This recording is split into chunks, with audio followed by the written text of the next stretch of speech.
Welcome to Mic Check Waifu Waifu.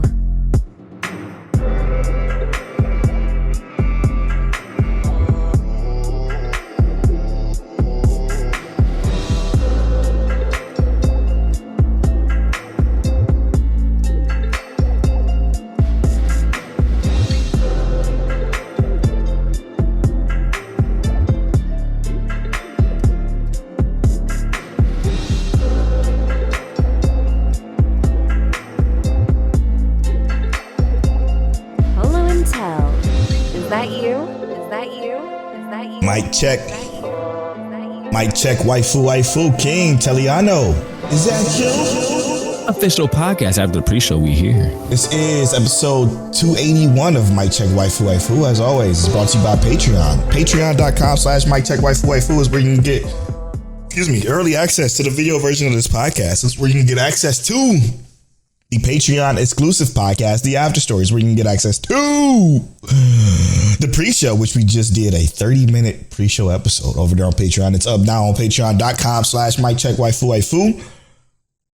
Very crazy conversation. It was fun. Check it out. Check it out. Yeah, watch this debate about two different things and not realizing that we're talking about two different things. Anyway, yeah. Mic Check Waifu is brought to you by the Patreon producers. Without the Patreon producers, this show can't exist.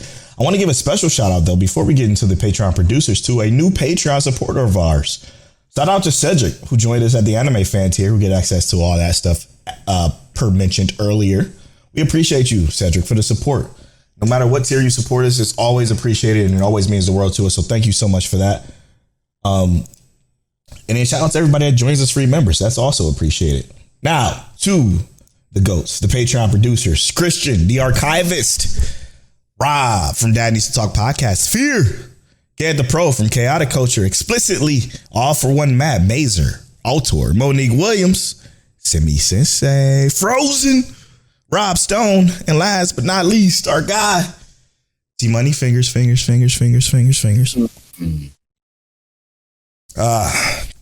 is episode 281, right? Yes. 281 episodes.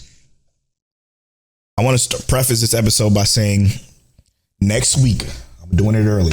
Next week is our winter preview episode. So join the Discord, discord.miccheckwaifu, or if you're Rob Stone, feel free to comment down below your sleeper picks for the episode that's coming out Christmas Eve, December 4th or 24th, sorry. But pick your sleeper shows, your most anticipated, etc., because that is when we'll be doing that episode. I'm looking forward to it. It's going to be a lot of fun. A late start to the winter preview season because we're well into winter now. Man. But the anime ain't coming out until way later. So next week, by the time next week comes, there should be a couple of shows that's a couple of weeks out. So remember, winter preview, discord.miccheckwaifu. Join. There's going to be a forum thread, like I said, or if you're a YouTube watcher, comment on this YouTube video, and we'll share your sleeper picks for next week on that episode. It's going to be a big episode. Outside of that, la-di-da-di, let's get this party started. All right, Tel, how you feeling? I'm good, bro. I'm real good.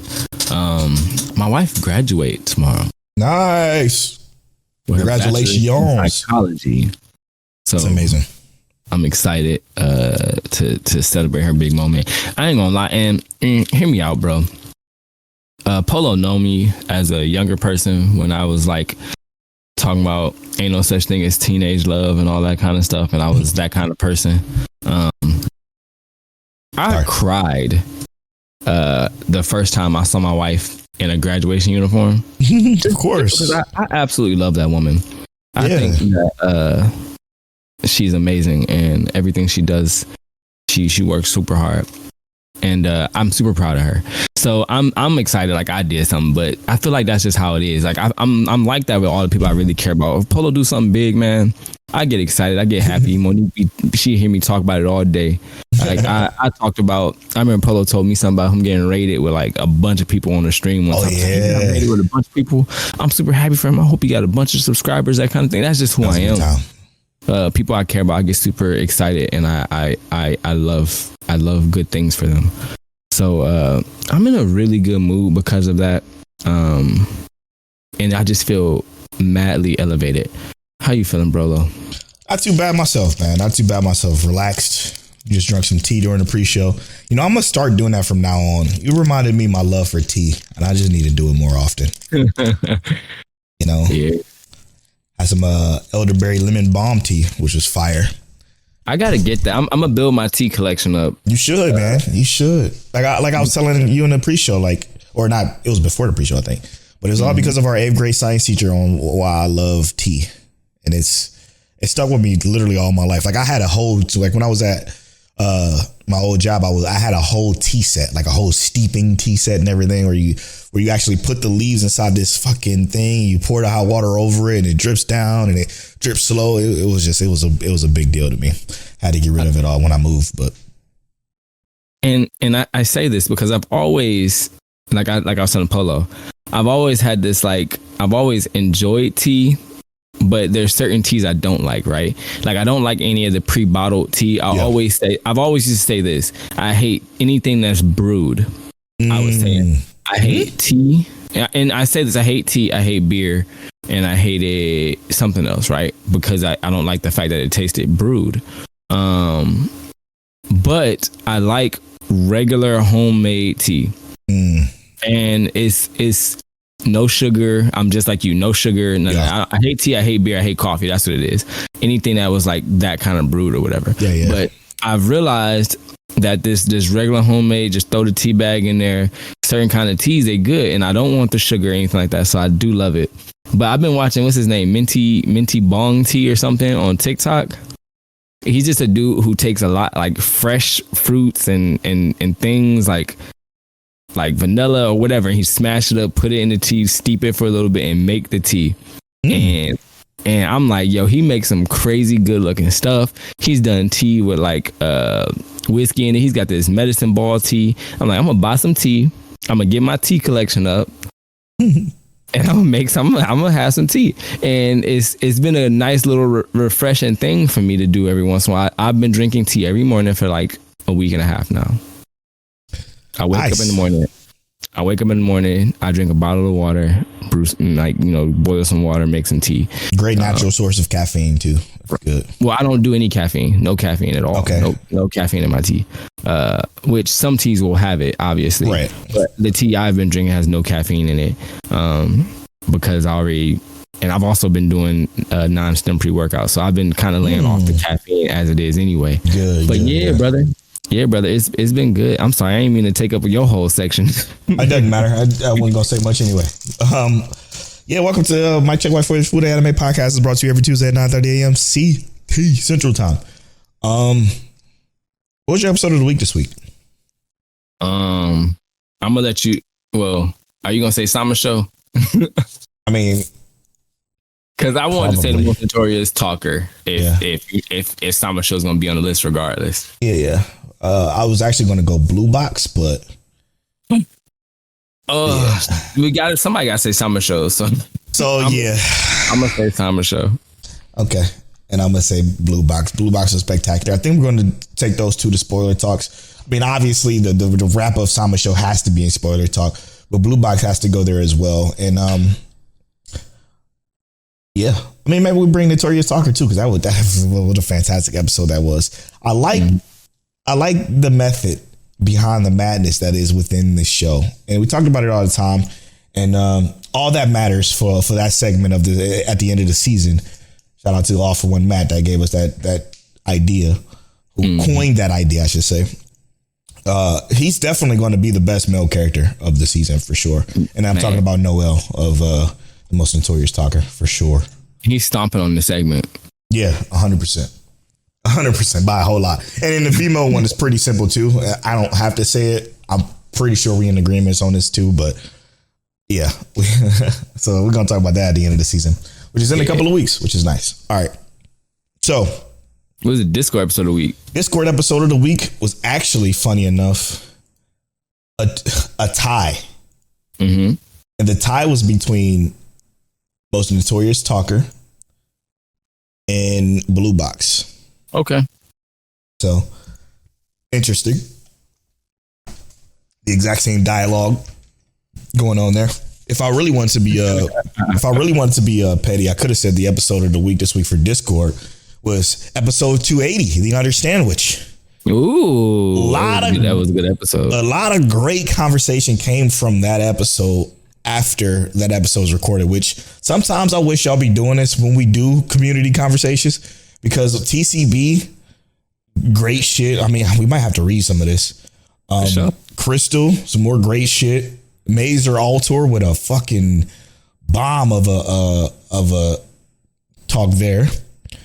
And then Fear capped it off so nicely with the quotes in all caps. I'm gonna just start with his if you don't mind. Let's do it. Last week, I'm gonna just preface this. Last week we talked about shonen tropes in general, and just how the conversation between us and like other podcasts go when it comes to like just the anime conversation in general, right? How we don't talk about simply just the mainstream stuff, and how I feel like it was kind of, maybe holding us back a little bit. I don't know. The conversation was great. Understandwich was one of my favorite episodes we've ever done. So check out 280 if you haven't. But he says in all caps, he says the hook needs to change. The hook needs to change in all caps, quote unquote, because we did say that in that last episode. The hook needs to evolve. Mm-hmm. All caps in quotes. He says in terms of shonen, I feel like we are seeing it somewhat, especially with How Hell's Paradise. Also, that's why I stopped watching the shows with the long ass titles. They're so obvious at this point. Yes. That's exactly what it is. Yep. And bro, that alone, that simplification of everything that we talked about boils down to that. The hook just needs to change. And is it an excuse to say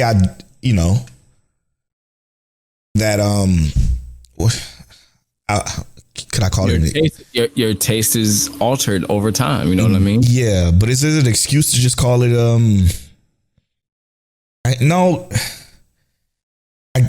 don't know what to call it, because I don't think we should give the shonen the excuse of it's just shonen. You know what I mean? Mm-hmm. But again, that goes into the conversation that many others have had within this fucking this thread. This thread is crazy. It's crazy. It's so much. I don't know if I wanted to spend another whole episode doing community conversations.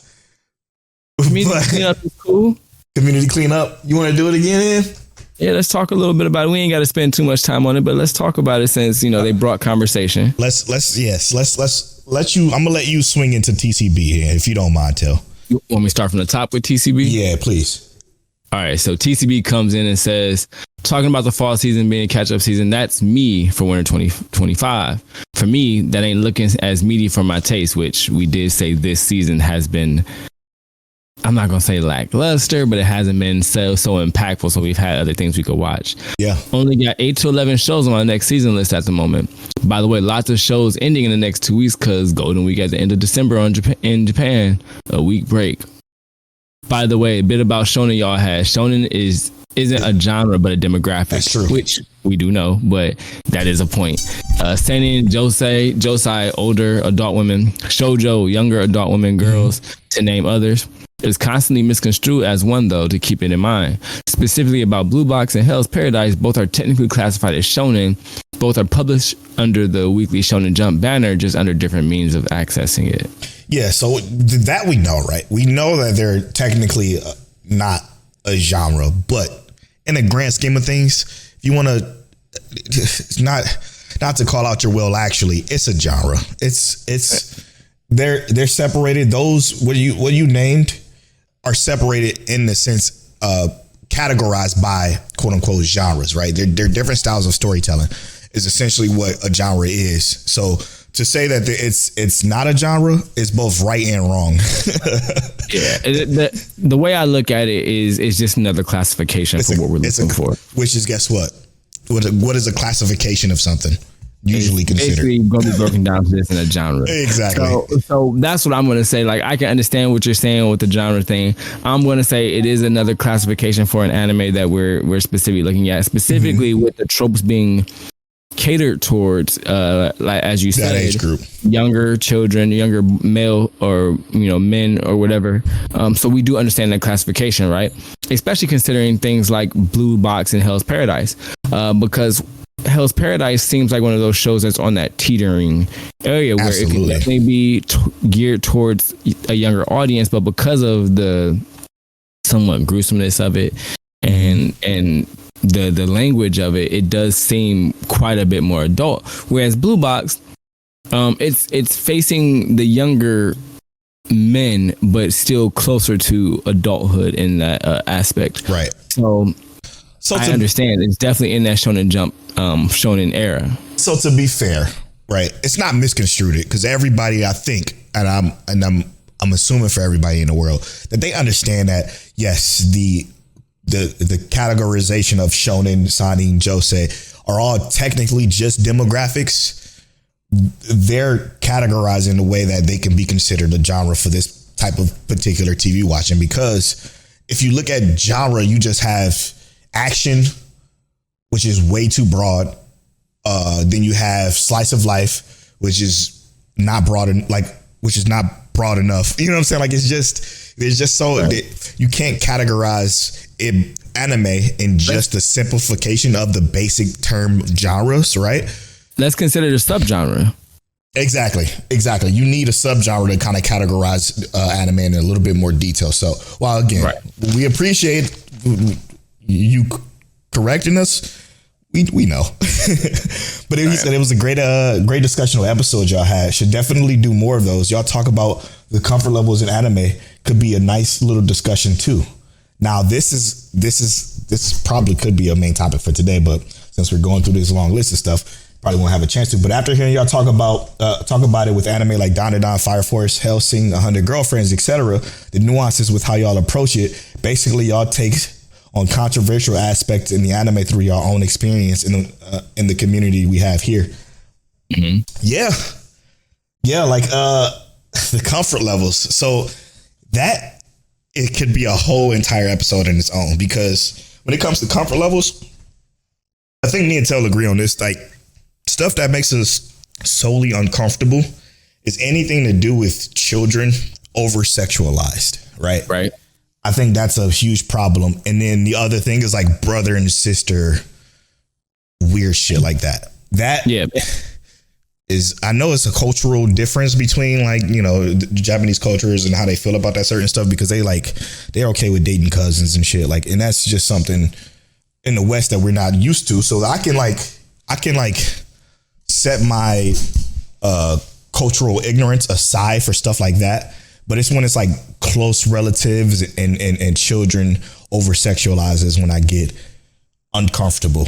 Right. And let's also make the distinction that there is the concept that just because something may make us uncomfortable doesn't mean it's specifically bad either. Yes. Because when I say uncomfortable, I say, like, for instance, Erased made me uncomfortable. Mm-hmm. But not for the same concept that like a brother-sister relationship may. Yeah.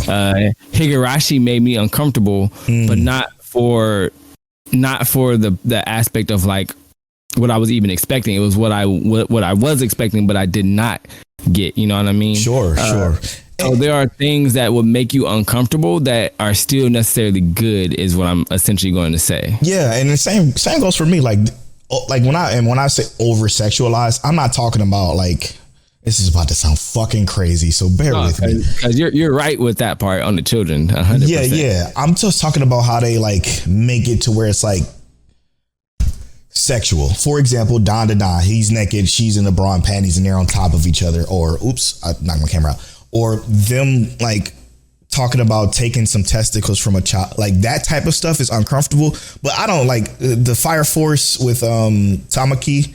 That shit is not a problem for me. Like it doesn't, like it doesn't, it's out the way. It doesn't bother me. Like panty shots never bother me. Like that shit never bothered me. What makes me uncomfortable is when it's like sex, children sex. And it's because I know it's an adult man writing like them doing this weird entanglement shit that just don't seem right. It don't seem right. Anyway. But just to kind of touch on that a little bit, not specifically that, but like on the kind of this topic a little bit more, comfort though. Just we don't have to go too much into it, but what would be something that specifically makes you comfortable in an anime? What do you mean comfortable? So we just talk about things that make you uncomfortable. What are things that let's say we would find appealing in an anime that draws you in immediately? Romance, proper romance, I guess. A good introduction to romance. Oh, I got one for you. For a minute, my brain went blank because I'm like, okay, if I talked about the stuff that makes me uncomfortable, everything that don't do that makes me comfortable. But I got this. I got this for you. Characters with character. Yes. Makes me so comfortable. I love characters with character. And characters with character are a perfect example of the entire cast of TsumaSho. Characters with character is the most notorious talker. All those characters in that show have character. And that is the most interesting thing to me, because if you don't have character, i.e. Momo, i.e. anybody in Undead Unluck, then, I'm just not that interested.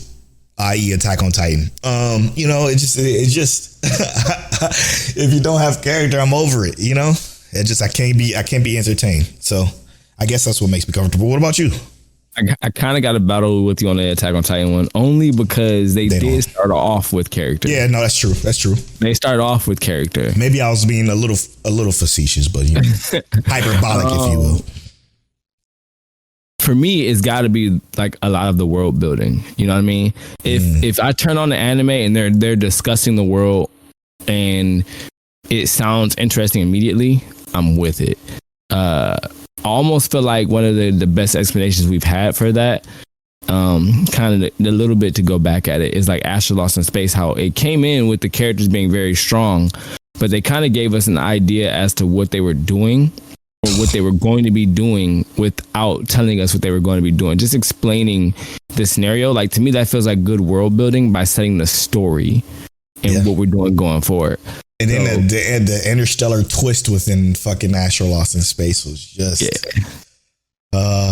watch Astro Lost in Space if you haven't. Again, I mention it all the time. One of the best one and dones ever, for sure. All right, let's move on. And then TCB wraps up with saying he enjoyed listening to us, and how engaging and articulate y'all can be in these discussions is what set the podcast from others I listen to. That right there, TCB, is the fucking best compliment we've ever gotten. And that shit is so appreciated. So thank you so much for that. It means the world to us. All right. This next part kind of for you though, Brolo. Yeah, so I'm going to go for it. It's Crystal. Our girl Crystal says, I'm just now getting to this episode and I'm a fan of the antagonist segment. So don't y'all ever stop speaking y'all truth. I find joy when y'all bash some shows. Crystal kind of toxic. No, I'm just kidding. But she says, also to clarify my One Piece choice, it's specifically the manga. I tried the anime and gave up, and it just went to read it. But One Piece was a choice because of the group of friends I had at the time. When I picked it up, I just kind of stuck with it. I honestly don't have the energy to pick up longer stuff, as I did try to reread Bleach a few years ago, but I gave up. Can't finish my Reborn rewatch, though I tried. I tried to, just to see if it was still worthy of still being in my top 10. I ended up removing it from my list about 10 months ago. Oh yeah, I remember her. She was rewatching Reborn when we were covering our top 10 list, and that was so long ago. Man, imagine, just think about that. You go back to your top 10 and you're like, all these things I love. And we've done that, obviously. Oh, yeah. With the reintroductions to us, when we cover our top 5, top 10s and stuff like that. And our list almost at least changed by one. Now, I know that multiple times. AOT was in my top 10. After our first introduction, I think my list changed pretty dramatically. Yeah, yours definitely did. But a lot of things change when you start to consume so much anime, and especially if y'all watch along with us every season. Right. some things you might not expect just might hit your radar and you might fall in love with it. Like I said, and I know this is not like a great example, but I still think about this as one of the greatest twists that I've watched, and it's Love Flops, bro. I legitimately think that although that anime was not amazing, that because of how it flipped up on us, I was like, oh yeah, I will never forget this anime specifically, and I'm very grateful for watching it. You know what I mean? It's crazy because that suffers from the shit that we talk about all the time, because we give stuff 3 episodes usually. Most people do all the time. The 3-episode rule is kind of a universal thing in anime. Love Flops fucking fails miserably at that, because if you watch the first 3 episodes, you're like, what the fuck am I doing here?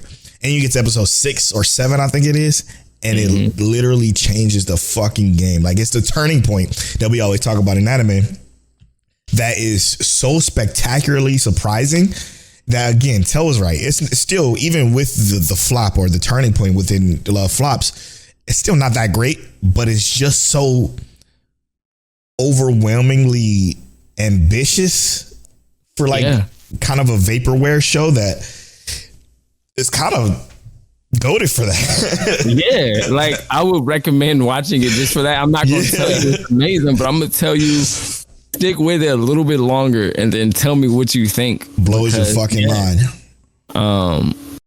But yeah, 100%.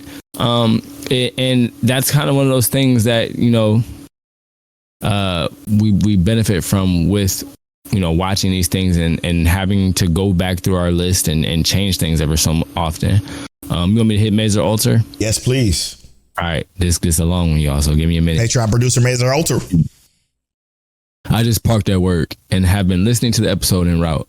I think that there's a lot to unpack, but that is a beautiful thing. Beginner anime are going to vary depending on age for sure. I know we've talked about this quite a bit. I would not recommend Zoids to a first-time adult anime watcher. And in the same breath, I wouldn't recommend 86 to a 10-year-old first-time anime watcher. So I think we did cover that a little bit, where we were saying, you know, depending on where you are in life, you might change your perspective and always offer things that are different to others. You know what I mean? Yeah. There are a lot of tropes in anime, whether it's the overpowered MC in another world or a young MC being too nervous to talk to a girl he likes in his class. There's not a way to escape them fully, so I agree that at a certain point the show needs something else to keep a more seasoned anime watcher engaged. I'm breaking it here for a little bit. That's what we talk about. Yeah. The hooks need to change. The hooks need to evolve because we are getting quite a bit older and we are watching quite a bit more anime. And like we even said before, the media is being consumed differently now. Yes. The younger people are seeing different things and they need different things to engage them even. Right. What was that? What was one of my sleepers? The one that was like the gaming anime. It could have had a decent hook at some point. It just didn't deliver it. You know what I mean? Dude. It was literally, it had a good concept. It just didn't have a good delivery. He continues, the argument that comes up at the point is, who is the target audience? The target audience for Reborn is a vending machine. Is not the same target audience as Goblin Slayer, for example. Facts. The target audience for Boruto is not the people who watched and loved Naruto, but the generation that came after. Interesting. Which is kind of a bar, because it's like, yeah, I want to go back and watch Boruto, but high key, I have not enjoyed Boruto for what I watched. Because we watch Naruto. Good point, Mazer. Yeah, you onto something. I think that tropes can be fine even if you are more seasoned, if the story is still good. Eminence in Shadow is a good example. Has a lot of tropes, but it's different enough to stand out, which is a fact. I think any genre can be a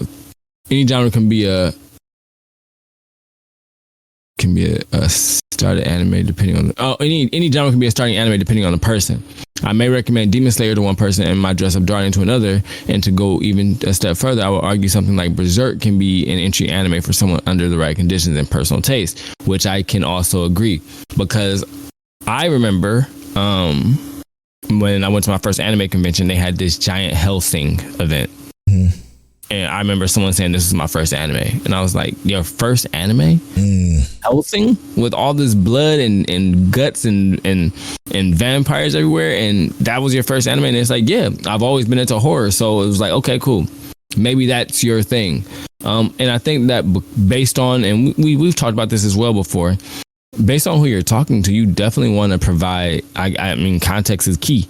What people like is going to always be detrimental to what they might want to watch. And as Polo has expressed before, he used to be into the meathead. All of it. Clannad changed his life. Yeah, big time. Okay, I'm a what a segue, what a tailway, if you will. It tells away perfectly into what Matt says, another Patreon producer. He says, everybody basically said I was going to say in a nutshell. So the only thing I'm going to say is if I actually cry when I finally watch Clannad, I'm pulling up on both of y'all, Polo and Tell. Yeah. I cannot wait because he started watching it. He asked us where to find it. It's on High Dive. So if you haven't watched Clannad yet, it's on High Dive. I cannot wait to get this review from All For One Matt on what Clannad is, because that is going to make my day, as well as Crystal picking up TsumaSho. Oh my God. She's picking up TsumaSho finally. And I said, the streets need this because we do. Now to go back to what Mazer said, he hit on a lot of key points that are under 100,000% understandable. Mazer did a podcast. I'm not sure if he's still doing it. Did a podcast live stream. It was fantastic. Me and Till was there chilling a couple of times, and it was just so much fun. And they were just talking about a lot of stuff that I think to myself, like, wow, it's like so nice how different people's tastes can be, to the point where it's like, it kind of, because I'm going to be honest with you, I haven't, outside of visiting, obviously I listen to Dad Needs to Talk podcast, but he talks about everything, TV shows, movies, games, all types of shit. But I haven't gone to an anime discussion since Mazer had his show, and it just, every time I do, to just hear people talk about so many different things that I just we don't even touch on. It's nice. Yeah. But I think what he said within the as far as like examples goes with Naruto, I think that's the biggest point within that paragraph that makes the most sense to me, because Boruto isn't for the Naruto fans. It's the people that came after. And when you think about it like that, okay, when you erase your mind of not knowing what Naruto is and just watch Boruto, is it as bad as we think? That's crazy. I don't know if it is. Because what made Boruto so bad to me was the technology they brought, right? And the fucking the science project monster aliens they all had to fight. Is that because I'm a Naruto fan and that's not what Naruto was, even though they had some alienness in Naruto, but that was like way later. Right. It's because I was a Naruto fan that it bugged me. And that concept kind of goes back to the last review we did. When you watch something, sometimes in a certain order, you may be influenced, beholden to a certain aspect or ending because of that, right? So maybe if we never watched Naruto and we just picked up Boruto from the beginning, that could be a different outcome. But I'm also going to say this, objectively, Boruto is just not good. It's not good. It's not good. I hate to say that. We tried. I actually do think that if I were younger and it were like an entry level anime, if I hadn't already consumed so many high quality anime, if I had, and I say this because Naruto was high quality for a lot of what Naruto Shippuden even, because Naruto I think was high quality in a lot of aspects, but I do think that yes, once you ingest so much high quality things, it's like eating a Japanese A5 Wagyu steak. You're not gonna want to go back to choice or select anymore. You know what I mean? And if you have it well done, you're a demon. All right. Extra chart. That's crazy. And then last but not least, I got to go to the YouTube comment for Rob Stone himself, Patreon producer, longtime supporter, YouTube watcher of the Mic Check Waifu podcast. He says, glad my comment prompted such a discussion. I definitely should have emphasized that trophy doesn't mean bad. And I want to make it clear, we didn't mean to make it seem like that you mean that trophy was bad. It's just when I hear trophy, I just think of basic, same old, and I didn't mean for it to sound like it was bad, but there's a reason tropes are used often, and it's because they tap into core emotions most people can empathize with, which makes a lot of sense, because the point of a hero being a hero is for you to empathize with that hero, even if it's the same trope that we've seen 100 times. But I still feel like it could be done in unique enough ways to where it can still push anime forward instead of remaining the same. But I digress. Back to Rob Stone. He says, I think you were right. I was oversimplifying shonen. A lot of the more recent big shonen characters are far better developed and more well-rounded than the other ones I grew up with. That said, I'm glad we finished on the same page. Entry level is such a broad concept, but I really wanted to say that it isn't necessarily bad. Everyone has to enter the genre somewhere. And right. Bluebox is wonderfully nuanced, and there is a reason it is on my anime of the season. It is my anime of the season, and would have been my sleeper if I haven't binged the manga as soon as I got it. Ooh, if it was a sleeper, that would have been the best sleeper ever. Oh, it was a good choice. Yeah, I think the fact that it's willing to skip past the sports and focus on the character development is massively to its credit. It keeps the show moving cleanly without the normal pacing issues. Yeah, I agree with that. Bluebox, if Bluebox was focused on the sports stuff, I think it would be a less entertaining show. Because when they do the sports thing, the best part about the sports thing is the mindset of the characters before they do the sports thing. You know what I mean? Like the best part of it is like the motivations of wanting to get better because of her, or she wanting to be she doesn't want to let him down, or whatever the case may be. And we're going to talk about that more in spoilers, so I'm not going to go too much into it. But yeah, Bluebox is so wonderfully nuanced that when you mentioned it in the last comment, not that I took offense to it, but I just felt like you were saying that it was atypical, be usual, and with the nuance that's within that show, it is far from that. You know what I mean? Yeah, I would say that it's not necessarily, it's the time that they put into those sports moments, but the swiftness in it as well. Yeah. Talk to them. They are impactful in as well as engaging in that short amount of time. Yes. Therefore, they don't need to dwell on it very much. We know that the sports are going to happen here, but it's more centered around the relationships. So that's what makes it so good to me. And you are spitting facts for it being one of the anime for the season, because for sure, man. Oh my goodness, Bluebox has been an enjoyable one to watch, and not just because of its pure beauty, because it is a beautiful anime. Gorgeous show. It actually has some very interesting relationships going on here. That sheesh. Can't wait to see how they play. Yeah, and to go back to his comment about entry level is such a broad concept, but I really wanted to say that it isn't necessarily bad. Yes, I mean entry level isn't bad at all. I would never even consider entry level being a bad thing. I think it's the best compliment you can give in anime, if I want to be 100% honest with you.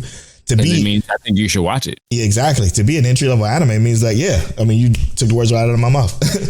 Like it's brilliant enough. Like fucking Astro Lost in Space, I think is a brilliant entry level anime. Like it's just that good, and I think it's for anybody, any and everybody. Yeah, for sure. All right.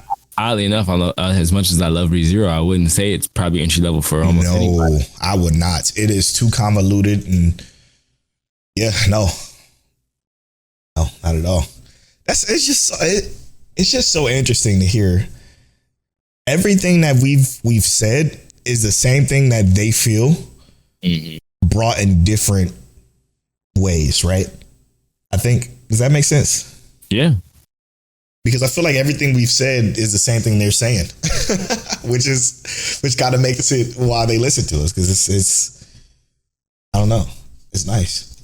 They biased. Yeah, they biased. You know, because they like us. True. You know what we need to do? What's that? We need to do a why. Oh, this is my idea. I had this idea while you were talking, and I held it because you were spitting facts. So, but this is what I think we should do for our next reintroduction episode, which should be soon here. But no, fuck that. Let's do it as a Patreon bonus. Me and you sit here and we listen to episode 1 of Mic Check Waifu, and we pause it and we commentate it. My God, how fire would that be? Let's do it. That's gonna be so fire. Just as a bonus to our Patreon supporters, we appreciate y'all. just going back and listening to episode 1 of My Check Waifu because that was what 5 years ago. I sound like I had no confidence in that first episode. And I probably sound like I was overconfident. Wanted it to. We'll go back and do that. I think that's going to be a lot of fun. So if you support us on Patreon, remember at $1 or above, you get access to that. That's going to be a lot of fun. I think that's a good idea. Yeah. Tell. Should we get to know us, or you got something else? Let's just. I want to touch on a couple things really quick. Yes, let's do it. I forgot. We almost forgot about that. Go ahead. I'm not talking about that yet. Give me one more second. I thought it was gonna be about the down. That's what I've been saying for weeks. Best lore heavy we've gotten in so long, and that's in reference to what I said about Dragon Ball Daima. Oh, Daima. What are you talking about? Okay. Dragon Ball Daima. They keep dropping lore on us, bro. And I hate to say, I don't hate to say it. I'm enjoying Dragon Ball Daima. I am. It's legitimately the best Dragon Ball, and I keep saying it since Dragon Ball. Since Dragon Ball Frieza Saga, since the Cell Saga, it's better than everything in between that. Majin Buu is crazy though, because he's not a good character. So I feel like this is the first really actually bad character they've introduced in this anime so far this season. All right, Don to Don. Let's do it, bro. Tell mentioned that there's no way that they can introduce a worse character than Okaru, Momo, and mostly the pink hair chick. What's her name? Isa? Yeah, bro. Or is Isa Momo? I don't know who these people are anymore. I don't really care. But they introduced to us Gigi, which is God damn it, bro. Immediately worse. Oh my goodness, worse than everybody. Like I'm like erase him and just go back to the 3 and I'll be happy. I'll be good. Cause he fucking sucks. Now hear me out, man. Oh, ISA. It's Shiratori. Ira Shiratori. Okay, yeah. Ira. Now, I thought he was gonna be okay. Me too. When he was cool and chill, me too. And then he started talking. I was like, "Oh no, I hate this. I hate this brother." He was the worst. Why did they do that? Is he like that in the manga? For those who watch the manga, is this what his character acts like in the manga or read the manga? Is this what his character's like? It's bad. It could be because it's animated and there's a voice to it. Oh my God, brother! I hate it. Let me preface this by saying his dub voice actor is dope. He's good. He's really good. But him as a character sucks, dude. He just sucks. And that's so sad because the voice performances of the dub voice actors are some of the best I've ever heard in a shonen anime. I'm going to be 100% honest with you. I love every dubbed character in this show. They're spectacular. It's just that the show is written so poorly. And I don't mean his voice is irritating. No, I know. It's just his actions, if you will, his mannerisms. It's just he's overcompensating for something, and it's clear that it's going to be a part of a deeper story that's going to show up here soon. That is so fucking predictable that I can't stand it. It's so frustrating. They're gonna make it that he missing his testicles too or something. No, it's definitely gonna be that. I got a feeling, but it's just gonna be part of something sadder that he's overcompensating for, and it's gonna be annoying because it don't work. It's not working. It's just making me hate him even more. Also, Don to Don fan base, y'all got to do better. The racism got to stop. Let's move on. Oh, I guess something happened on Twitter, probably. Yeah, the voice for Okarum, AJ Beckles. He's a beast. He shared a race swapped image of them where people with some fan art, they drew them as black characters, and people started hating on them, specifically people who were not actually Japanese, but people who were pretending to be Japanese. Weird. And he deleted his Twitter because of all the hate he was getting. Get rid of it. He don't need it anyway. Yeah, I think that y'all got to chill on that because like it's just art, man. It's fan art. People make fan art of everything all the time. Like it's not your problem to wear whatever. Anyway, let's get to know us. Might check waifu. It's Tell turn to roll the my turn to roll the random number generator. Tell turn to read the question, or it could be the opposite. I don't fucking know. I don't ever know. It don't matter. It don't ever matter. You got it put up. No, I had it. Yeah, it's definitely the right order though. The number is 28. 29, 48. Dun, dun, dun, dun, dun. It's 28 on it. 28. What is your favorite anime series? Your favorite completed anime series? Whoa. Can't be ReZero because it's not completed. Yeah. It's Clannad. It's just that easy. Full Metal Alchemist Brotherhood. Well, no, actually, Full Metal Alchemist. I love Full Metal Alchemist. Brotherhood's better. I like Full Metal Alchemist. You sure it ain't Hunter x Hunter? What's that? That shit ain't never gonna be completed ever. No, they got it. They had a chapter, didn't they, recently?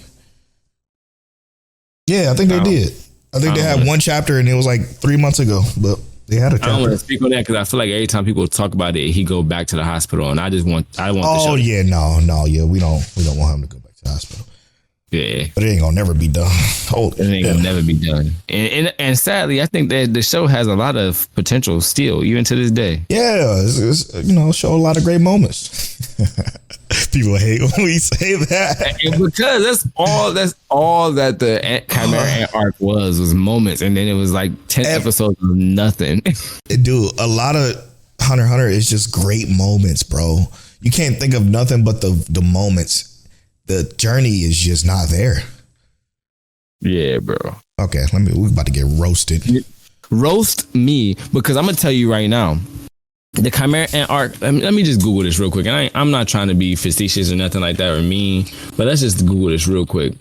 How long was the Chimera Ant arc? Right. Mm-hmm. It was 61 episodes. Goodness fucking great. Wait, 2011. From episode 76 to episode 136. Make sure that's 2011 though. Yes. Because the previous one didn't go that far. Oh, it didn't? No. So 61 episodes. That's too much. What do you remember out of that 61 episodes? Nah, goddamn thing. Well, I mean, like the 3 moments that happened. That's what I'm saying. The master fighting the king.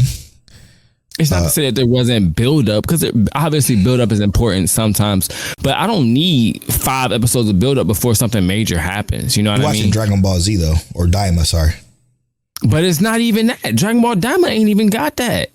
It's not even like that. It's the crazy part.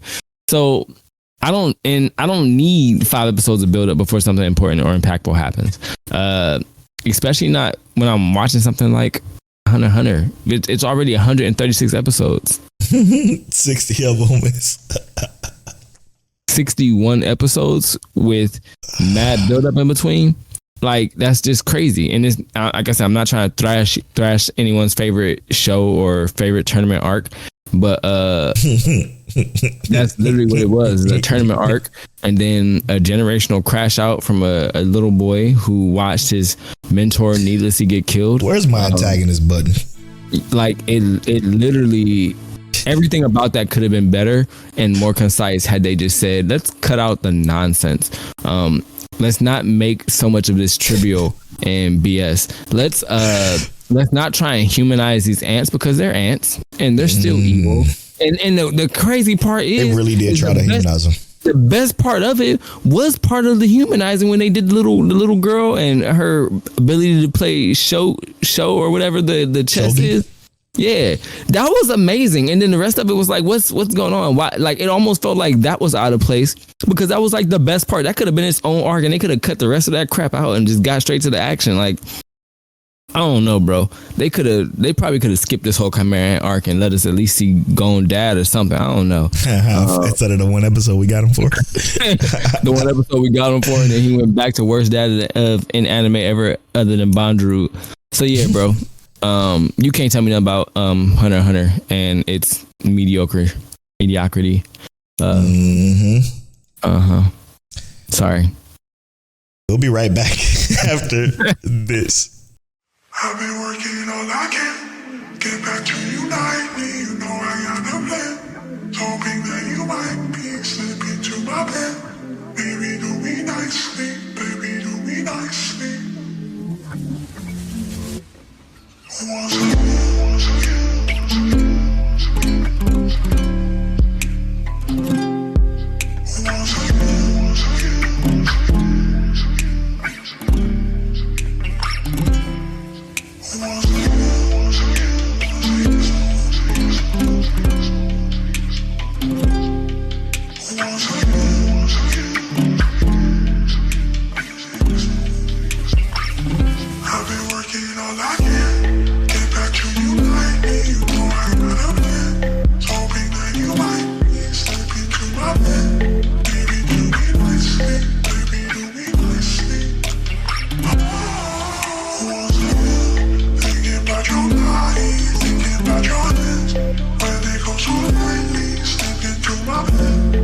Good. And welcome back to episode 281 of Mic Check Waifu. Tells questioning on if I should start it off like this because I was just looking at my Annie list and going through my completed list and just looked at Attack on Titan and got pissed off again. This is how it's listed in the Annie list. Attack on Titan final season, Attack on Titan the final season part 2, Attack on Titan the final season, the final chapter special 1, Attack on Titan the final season, the final chapter special 2, Attack on Titan season 3, Attack on Titan season 3 part 2. And that's how it's labeled within this fucking show. I just can't. Attack on Titan, the final episode part 1. Attack on Titan, final episode part 1-3. Attack on Titan, final episode part 2. I just can't believe they milked us like that. I mean, I guess I could. It's so popular. Like it's like people who's never watched anime talking about how much they love Attack on Titan. Yeah. So I'm glad what it did to the community, I guess. But I I actually remember going on Worst Jam Pod and telling them that I think Attack on Titan is going to go down as one of the best anime ever when it comes to this ending. And then I saw this ending and I was like, I retract everything I said. Damn. That's funny. I had to walk back my words. And it's not even, I'm going to be real, it's not even that I necessarily hate it, but the character depiction. Yes, that's what the only that's thing. What killed it for me, because I don't even think I hate the ending. I just don't like the character depictions. I think the characters is what took me all the way up out it, bro. Same, brother. Same. That's the exact same reason. Because the ending was, people complain about the ending. I thought the ending was fine. The ending was perfectly fine. I was okay with every bit of it. But everybody just turned into a slag of fucking. They were shells of themselves. They weren't who they were when they began. Sure, and would everything they went through do that to them? Maybe, I guess. But even so, they didn't show any growth. And hear me out. While Mikasa was silent for the most part, the entirety of the show. I mean, because like her characterization was very stoic, right? She stayed the same, right? The whole time, other than few moments of somberness. And it's like, the fact that never broke almost made me feel like her character did not develop. So here's the thing with that, which is what you're saying, that she had peaks of moments of where it broke, to where it was enjoyable to see her starting to come out the shell, for it all to just be retracted almost immediately. But that's what I'm saying, is that exactly like it was almost like peaks, like it was sharp. Like it happened and it went away. That's what I mean by like sharp. It was an acute moment where it happened and then it got retracted and it would go away. So that's what I mean, is like she had those moments where they shined. And then it was gone. Sorry, this is not an Attack on Titan moment here. Welcome to the spoiler half of the show, where we're going to start off with Bluebox. Bluebox, one of the best shows this season, for sure, bar none. And so, all for one, may I ask the question: which one of y'all think? Which one y'all think is going to be right, either me or you, when it comes to the predictions? I still think, for me personally, that I'm going to be. But yeah, what do you think? What do you think about this episode, I should say? First and foremost, what's her name with the pink hair? Hina. Mm-hmm. I kind of started to like her. You kind of started this just now? Yeah, just now. That's crazy. I was there. I felt like she was irritating before, bro. You think so? Interesting. Okay. I felt like she was irritating before, but now now it's like, I like fight for your man, girl. Fight for him. Go get your dude. I felt like she was irritating before, but I'm kind of coming to her side. But I hate to say, I feel like I'm having this feeling because Chinasu is playing hard, man. She's making the game hard, bro. So here's what we gotta put in perspective, right? Into perspective is the way she felt jealous when she saw Hina ask for a bite of Taki's chicken, right? Mm-hmm. I think that was the moment to where she thought to herself, like, damn, why am I feeling jealous? Why am I feeling any kind of feeling? And she said it, but then you go back to the conversation they had about, not about necessarily about the boundaries, but Chinatsu and Hina, the conversation they had about Taki, and how Hina kind of discussed to her how Taki is a great guy. Well, I don't think Hina was intentionally trying to make it seem like she liked him. She was trying to talk him up as his friend. Right. But that inadvertently made Chinatsu like, oh, she likes him. I should stay out of the way of her feeling this way. And this goes back to the conversation we had a few episodes ago when I was talking about how she doesn't feel that way about Taki the way Taki does, or she doesn't see him in that way, in that light yet. Right. And I can see that. It's becoming more evident, even more so now.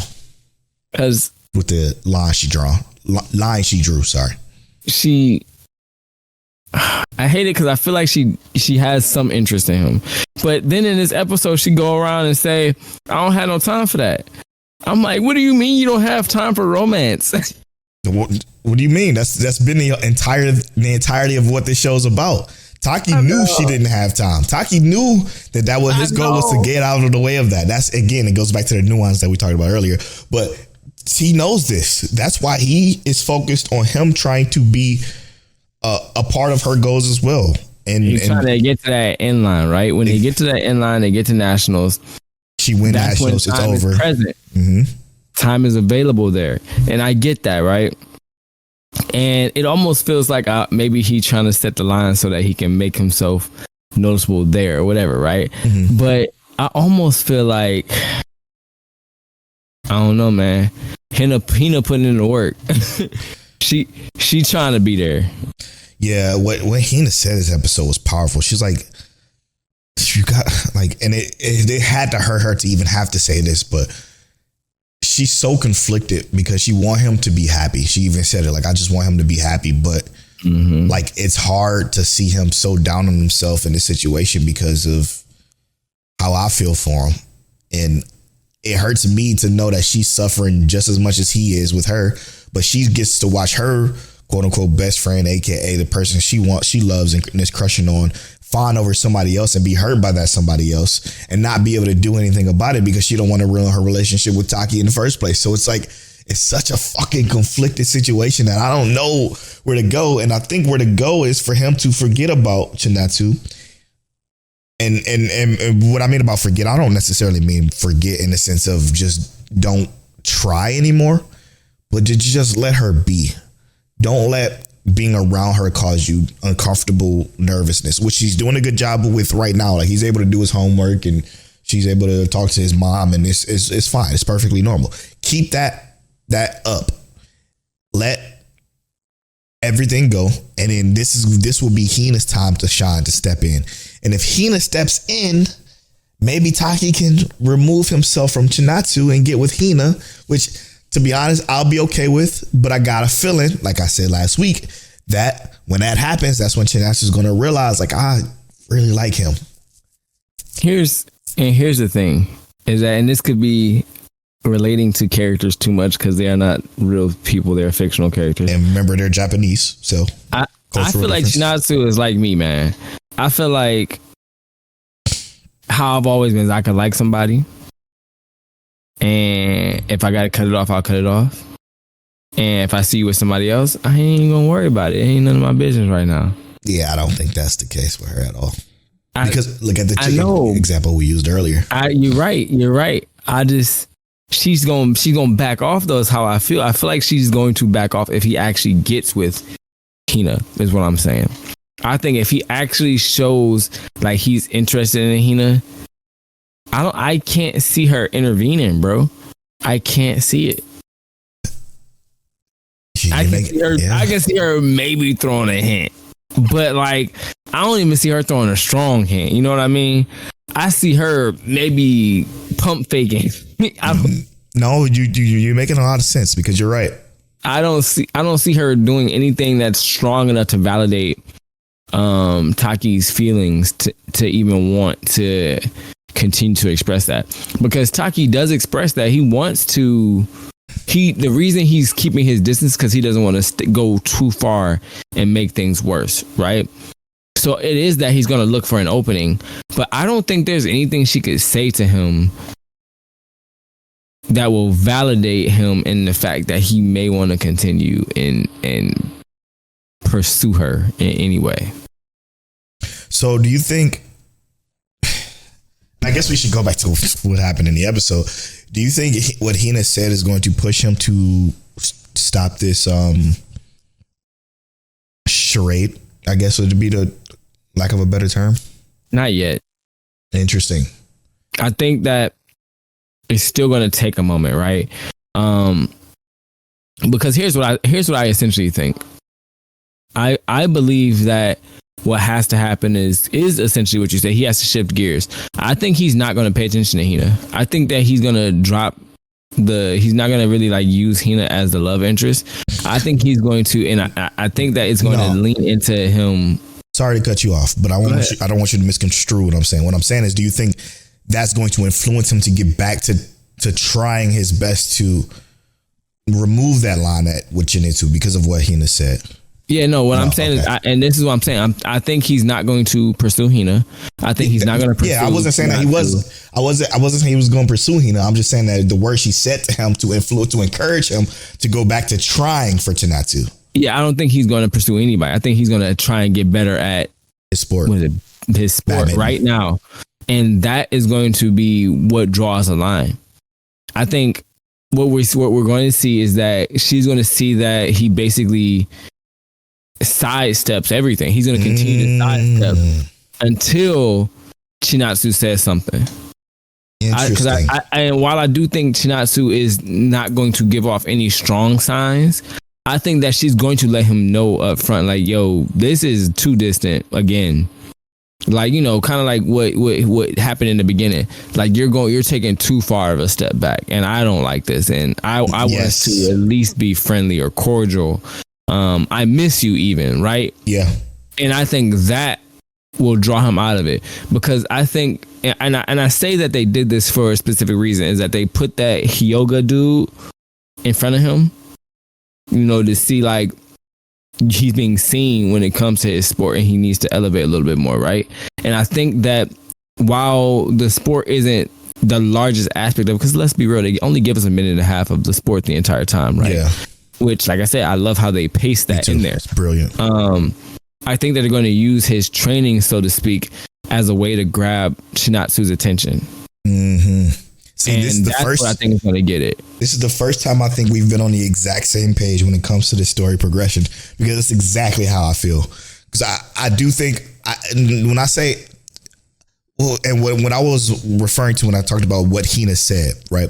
What Hina said, I think is going to do exactly that. Not necessarily push him towards Chinatsu, but push him out of the thought of being that awkward with Chinatsu. This is what I was thinking it's going to do with him. It's going to influence him to, again, what you said, focus on just the sport and not necessarily focus on any romance piece of it, because I think that that's what is important to him right now after she drew that line. And again, what you said is exactly where I was going to go with how I think it's going to play out now, because him focusing on his sport and drawing a line, or her drawing that line, is going to make her think, oh, I don't like this feeling. And it's going to be to the point where they're passing each other in the house and you see him walk past her.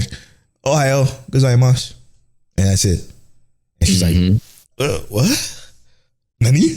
You know, like it's just going to be that what's going on with him. I miss that bond we had. It's going to be a point where maybe he remove his ankle bracelet or some shit, where it's just going to be so he can focus on himself getting better. We got a close glimpse of that kind of when they met each other in the bathroom when she was brushing her teeth. He almost was like, oh, okay. And he almost walked out without saying anything. Yep. So that's exactly what I felt this episode was turning into. And then her saying that to him is what's really going to bring that out of him, I think. I think that's going to bring him like, fuck this. I'm about to get to nationals. I'm about to focus on badminton. I'm about to become the best at this fucking sport. And that'll help me take my mind off that convoluted, congested shit that made me struggle so hard. But I also think that him doing that will give him the confidence to be able to talk to her. You know what I mean? Or I think it's what we said, though. I think it's her being able to talk to him. Yeah. But then because of that, he talks back to her and to just tell her like straight up, hey, listen, I've always, you know, maybe you're right. It's the first time we've been on the same page. We're finally converging to the same point, I think, now, which is fun. Until next week. All right. Let's talk about the season finale and the wrap of TsumaSho. Again, yeah, me too, bro. Holy shit, me too. This is probably one of the hardest watches to date, because it was just hard. Because characters with characters, what I mentioned earlier in this podcast, because they are the individuality behind it all was so just, everybody's so nice. You didn't need a bad person, and even Chica grew, like, you know what I'm saying? Like, it's just Chica being Mirika's mama, Mirika-chan's mom. So it's just a growth within everybody. Seeing Mai get to say goodbye to her mom that way was hard.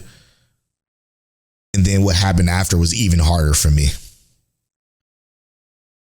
And what I mean by that was him apologizing to Mayuri. Yeah, that was also rough. I feel sorry for her. She probably got it the worst out of everybody.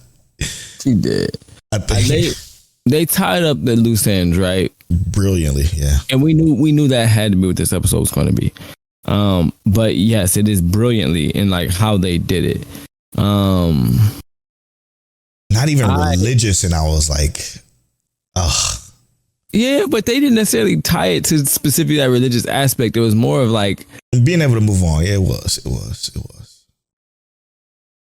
Okay, we'll say that. But I think that what I loved about it was the fact that it was the coming to peace terms. You know what I mean?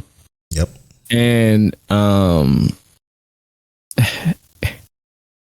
what's her name? Mayuri, she has such a good characterization in helping, wanting to help and wanting to, after she talked to her, making a plan to make this happen. These characters they're really good co-characters. They're assistants to each other in this show. What was you about to say, bro? When did it start? When did the waterworks start for you? The beginning. It was when it was when she was talking to her daughter, and basically I was just like, bro, but when she was talking to her daughter, I was like, I know this is gonna get me because I know that she still gotta talk to her husband, and she gotta talk to Kiski, and I was like, I paused and talked to my wife, and I was like, I hate this stuff here. I was like, they get me every time when they do this. I was like, it was Kanad when Polo introduced it to me, and now it's about to be this one too. Whenever the wife is gone, they got to get to this point. I'm just like, I'm floored. Yep, brother. It's the worst feeling. It's the worst, but best feeling, because the fact that you feeling it is a feeling. Yeah, but it was that, you know, they talked to the daughter. It was going back to even like the mom, bro, and the letter that she wrote to the mom, letting her know that what's her name, Chica, letting her know that, hey, look, when I first got here, I was kind of scared of you, but I've seen that you just want to be a mom who loves your daughter, and I know that you went through some hard times, and it's like, I think that you're an amazing mom already. And I'm just like, oh my God. That was unbelievable. That note was unbelievable. I mean, when did it start for you, bro? When the waterworks hit you in the face? When it was the hug. It was the apparition of the real mom hugging Mai. That part broke me. It was like a fucking dam of just water. Like, fuck, dude. I had to pause it. I was like, come on. Because it was so final then, right? Like that was it. And then the dream happened, and then the dream brought it back again. When that dream happened, I'm like, fuck, man, no. And the worst part about the dream was that they started off, and you know it's a dream immediately. You know it's a dream. We know it's a dream. They got the little steam fog around the edge of the picture, and I'm just like, oh my God, he don't realize it's a dream. I'm like, don't be stupid. I'm talking to the screen. Polo. Don't be stupid. This is a dream. You know what I thought about? She's not making you food, asking if you want rice or bread right now. This was the thing I thought about. What if that was the ending?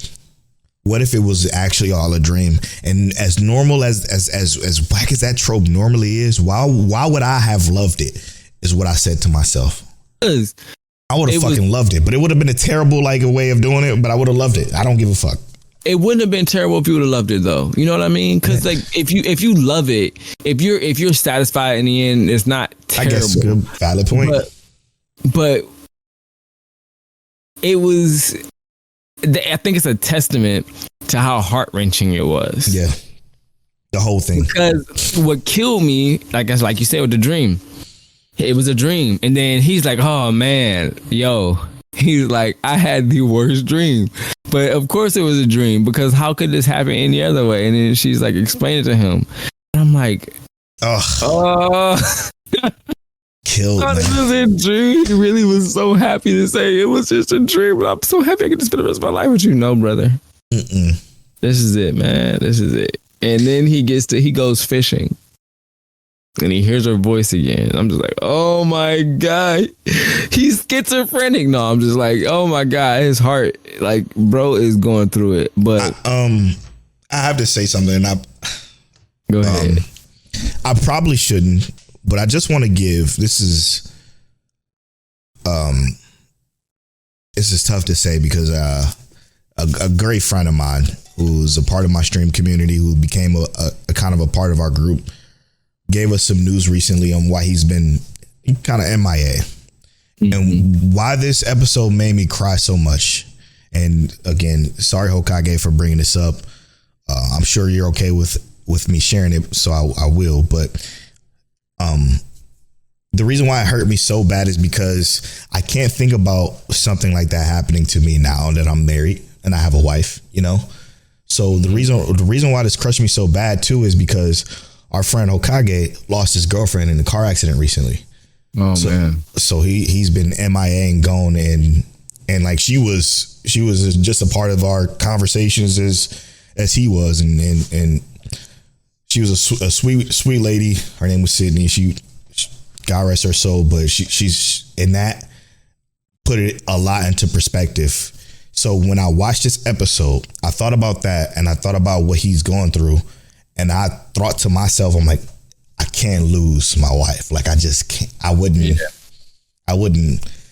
be able to make it. So that's also why I think this show and this episode in particular was such a tough one to get through, but I found it to be such a satisfying yet emotional story told that I can't say that this is not one of my favorites this season, because it is. It's definitely top 3 for sure. And I wouldn't even say it's like 3 to be honest. To me it's an amazing show, and I think it's well worth to watch. That's why I'm so glad that Crystal's watching it. Oops. And I'm sorry, Crystal, because you will cry. For sure. Yeah, and I know she's not hearing this until she watches it all, but yeah, I just figured I put that in there, but that's why it was also so emotionally draining for me too, because it's just a hard thought. It's a hard thought. I ain't gonna lie. Since you married now, that Canary watch is gonna be horrible. Oh my God, I probably won't be able to do it. I don't know if I can. I'm telling you, because like TsumaSho had me. It did. It took a hit. It hit me right in the heart. But Canary had me on the ground balling. I ain't for any TV show in my life. Yeah, me either. And I wasn't even during my Canary watch. I was still friend zone Polo. So for it to have me like that, then it really gonna destroy me if I try to watch it now.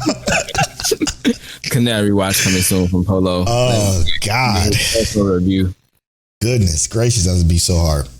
Listen, I'm at Polo Born Fly on all social media.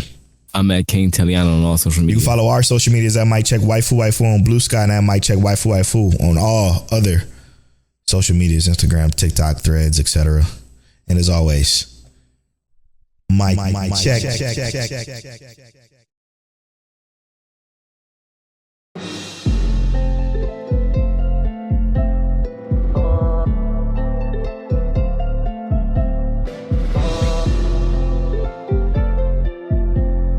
You're now tuned into Mike Check Waifu.